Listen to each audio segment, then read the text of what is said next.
Voilà, bonjour à tous. Très heureux de vous retrouver pour ce que certains appelleraient peut-être une étude biblique.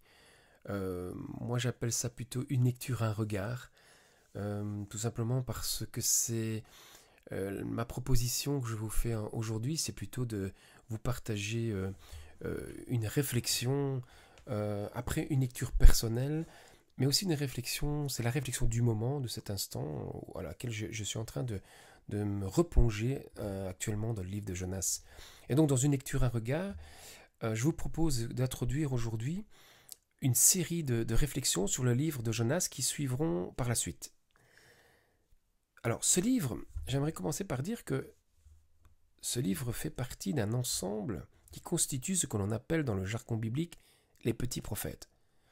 Alors, les petits prophètes, c'est un titre que l'on donne, mais qui ne signifie pas forcément qu'ils ont moins d'importance que les autres prophètes. Ça ne signifie tout simplement que le contenu de leurs écrits est moins volumineux que ceux que l'on nomme grands prophètes. Donc c'est un titre de reconnaissance quantitative et non qualitative. Donc étudier les petits prophètes, je tiens à le dire, puisque nous parlons d'un livre qui fait partie des petits prophètes, étudier les petits prophètes est tout aussi important que les grands tels qu'Ésaïe, Jérémie, Ézéchiel, etc. Alors, la particularité de ce livre, je dirais que c'est que l'histoire du prophète, finalement, passe en avant-plan. C'est-à-dire que le souci premier de l'auteur, quand on étudie attentivement ces 4 chapitres qui forment tout le livre de Jonas, ce n'est pas tant le contenu de la prophétie, contrairement aux autres livres prophétiques bibliques, mais c'est plutôt le prophète lui-même et particulièrement ses agissements qui passent en avant. Voilà ce qui semble intéresser particulièrement l'auteur.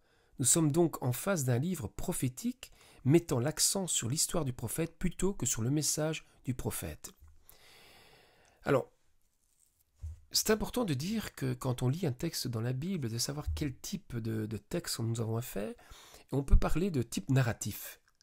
Le livre de Jonas est un livre fascinant, à la fois par ses messages, mais aussi par sa structure littéraire. L'histoire du prophète est construite sur 4 chapitres, de façon concise et précise. Nous verrons ça dans un instant. Dans son commentaire intitulé Jonas, bras de fer avec un Dieu de grâce, écrit par Daniel Arnold, qui était professeur de l'Ancien Testament, entre autres, il nous dit ceci. Le livre de Jonas est fascinant. 10 minutes suffisent pour le lire, mais 10 ans d'études n'élucident pas toutes les questions suscitées. La lecture de Jonas pique notre curiosité, stimule notre imagination, fait vibrer nos cordes sensibles. Jonas suscite le rire et la réflexion, nous conduit à prier et à confesser. Nous nous retrouvons à ses côtés dans nos faux départs, mais proches de Dieu sur nos parcours. Il écrit également ceci. Parmi les qualités du récit, on peut relever sa simplicité, sa concision, son dynamisme, sa profondeur et son sens de l'imaginaire. Les épisodes s'enchaînent, inattendus, avec une économie de moyens extraordinaire. Peu de descriptions, dialogue très court, action rapide. Alors, il faut savoir que le livre de Jonas a souvent porté à discussion. Pour ceux qui connaissent et pour ceux qui ont déjà écouté et lu des articles, des débats, vous savez que c'est un livre qui a été souvent mis à forte épreuve. Pour cause, tout d'abord, cette histoire est teintée d'un surréalisme, finalement, qui apparaît au travers de certains événements. Comme exemple, il y a la tempête divine, le séjour dans le ventre d'un grand poisson, la naissance et la croissance rapide, mais aussi la disparition tout aussi rapide d'un arbre. Ensuite, il y a aussi des comportements adaptés par différents sujets de l'histoire qui sont totalement inhabituels. On voit par exemple une conversion rapide des marins idolâtres, la conversion d'une ville de plus de 10 000 habitants, etc. Donc le livre de Jonas raconte finalement des événements qui peuvent paraître surréalistes.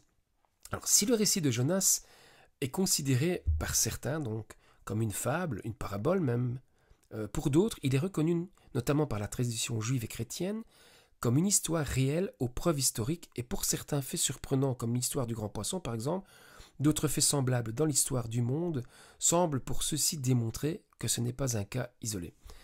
Alors, ce que j'ai envie de dire, c'est que je ne vais pas m'attarder durant mes propositions de réflexion sur ce débat. Ce débat ne m'intéresse pas, en tout cas dans cette émission.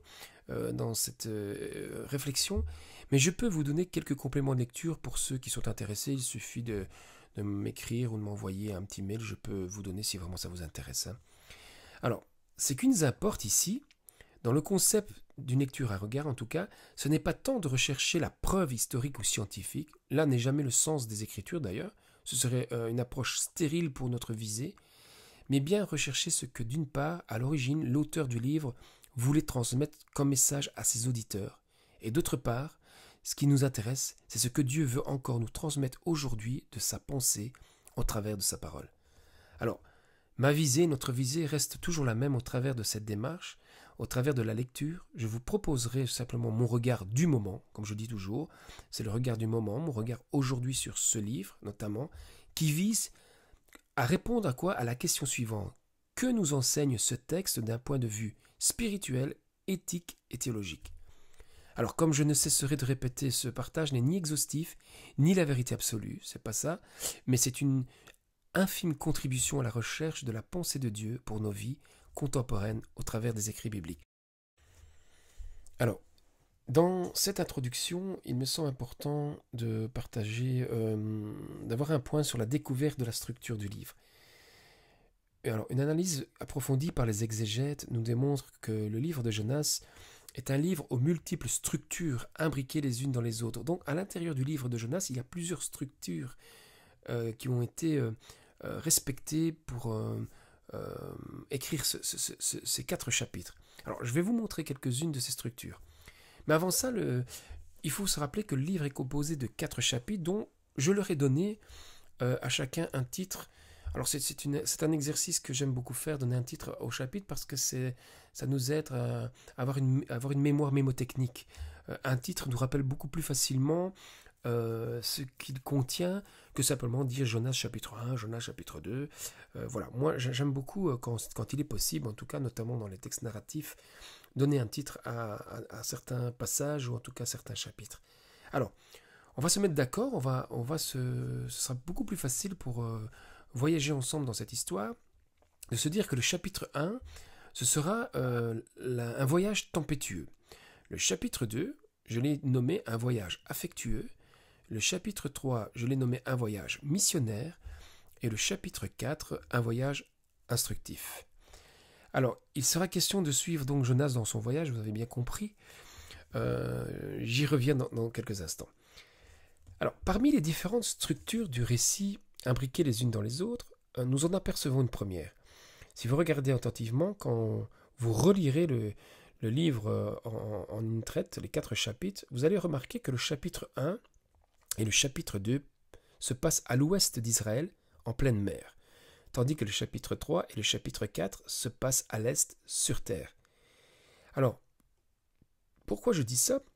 Tout simplement pour se rappeler que ce que nous savons, c'est que pour l'homme biblique, non seulement les termes terre et mer sont chargés d'une symbolique puissante, donc quand on parle de la mer, de ce qui se passe sur mer ou en mer, et quand on parle de ce qui se passe sur terre, c'est une symbolique importante, mais il nous rappelle également que si Dieu est un Dieu qui unit, il est aussi un Dieu qui sépare, notamment lorsqu'il est question de donner la vie.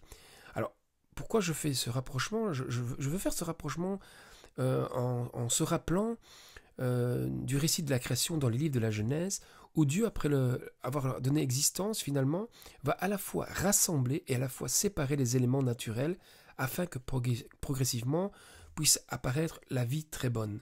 Dieu va séparer les eaux, de la terre, rappelez-vous. Et donc, cette séparation n'est pas anodine non plus. Si l'auteur a choisi de mettre 2 premiers chapitres, nous parler de ce qui se passe en mer et puis ce qui se passe sur la terre, c'est qu'il y a aussi une notion de séparation. Alors, si le parcours que fait le soleil chaque matin va d'est à l'ouest, à l'inverse, c'est que le récit de Jonas débute à l'ouest et lui va se terminer à l'est. Alors je me suis dit que peut-être il est intéressant dans ces passages de trouver aussi au travers de l'histoire de Jonas une réflexion lumineuse et chaleureuse qui pourrait venir éclairer finalement les différentes phases de l'histoire de notre vie personnelle, qui aussi, après avoir vu le jour, après s'être élevé jusqu'à son midi, comme le soleil va terminer son voyage, sa course dans l'ombre quelque temps plus loin. Alors, nous voyageons aussi parfois à contresens. Si le texte va à contresens du soleil, mais nous aussi dans la vie, nous voyageons parfois aussi à contresens, ce qui peut-être nous empêche d'aller même vers notre destinée. Et vous verrez que l'histoire de Jonas nous montre bien que Jonas va aussi marcher à contresens. C'est pour ça que je faisais ce rapprochement qui est à la fois est assez poétique, mais à la fois est très parlant, je trouve, dans la structure, dans la manière dont le livre est structuré, dans cette première structure en tout cas. Alors, une deuxième structure qui se trouve dans le livre de Jonas également, et qui est une autre porte d'entrée pour méditer ce livre. C'est vrai que chaque structure peut être une porte d'entrée pour approcher ce bouquin, en tout cas cette histoire plutôt. Cette structure est la suivante. Au chapitre 1 et au chapitre 3, quand Jonas parle, il ne s'adresse qu'aux hommes. Alors qu'au chapitre 2 et au chapitre 4, il s'adresse à Dieu. Ce qui est surprenant dans ce livre, et nous le verrons par la suite dans les prochains partages, c'est que l'effet des paroles de Jonas envers les hommes et celles échangées entre Jonas et Dieu n'ont pas la tournure que le lecteur de l'Ancien Testament est habitué à s'attendre et à découvrir. Je vous donne aussi une troisième structure, parmi celles que comporte ce livre, c'est qu'au chapitre 1 et 4, Jonas conteste et manifeste son opposition à la volonté de Dieu, tandis qu'au chapitre 2 et 3, nous voyons un Jonas reconnaissant, repentant et obéissant à la parole de Dieu.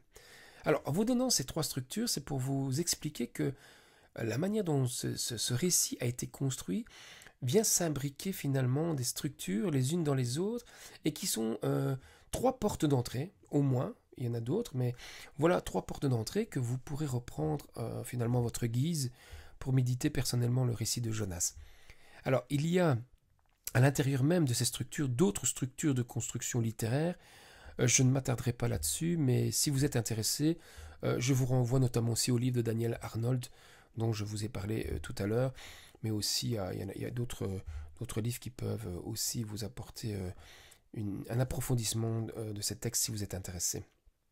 Alors, permettez-moi de rectifier une certaine forme de croyance qui existe parmi certains chrétiens.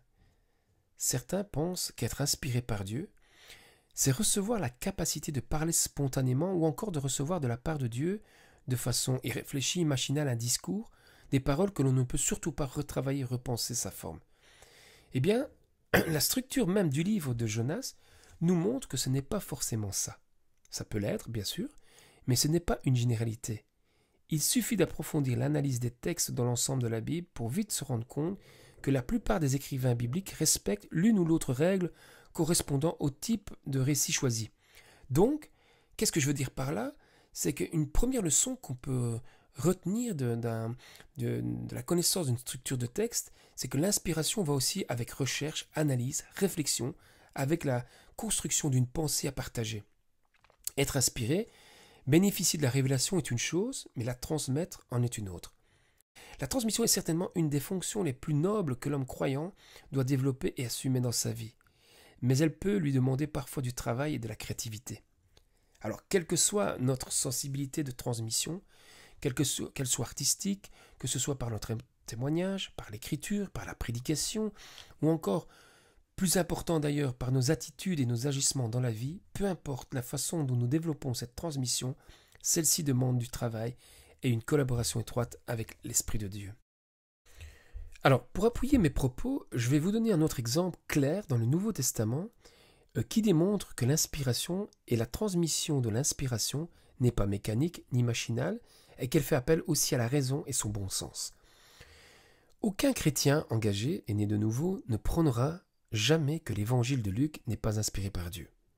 On est bien d'accord là-dessus. Alors, lisons ce que dit Luc en commençant son évangile. Voici ce qu'il dit. Plusieurs, ayant entrepris de composer un récit des événements qui se sont accomplis parmi nous, suivant ce que nous ont transmis ceux qui ont été des témoins oculaires dès le commencement et sont devenus des ministres de la parole, il m'a aussi semblé bon, après avoir fait des recherches exactes sur toutes ces choses depuis leur origine, de te les exposer par écrit d'une manière suivie, excellent Théophile, afin que tu reconnaisses la certitude des enseignements que tu as reçus. Luc chapitre 1, versets 1 à 4. Eh bien, en lisant ceci, il est évident que l'inspiration de Luc n'est pas dicté machinalement par Dieu pour écrire son évangile, mais qu'il est inspiré à faire une enquête pour vérifier les faits et les enseignements exacts concernant le Christ. Alors il me semble que dans ce passage, en tout cas que ce passage vient ici démontrer de façon certaine, au travers de la démarche de Luc, que l'inspiration nous engage à un travail raisonné et créatif dans la transmission de l'Évangile, et combien nous avons besoin de la diversité pour transmettre l'Évangile aux diverses sensibilités humaines finalement. Voilà, ceci étant dit, je vous ai partagé donc le plat d'entrée qui n'est rien d'autre finalement qu'une invitation à parcourir ensemble le livre de Jonas qui, dans sa structure multiple, nous convie finalement à voyager avec ce personnage, vous allez revoir, très singulier.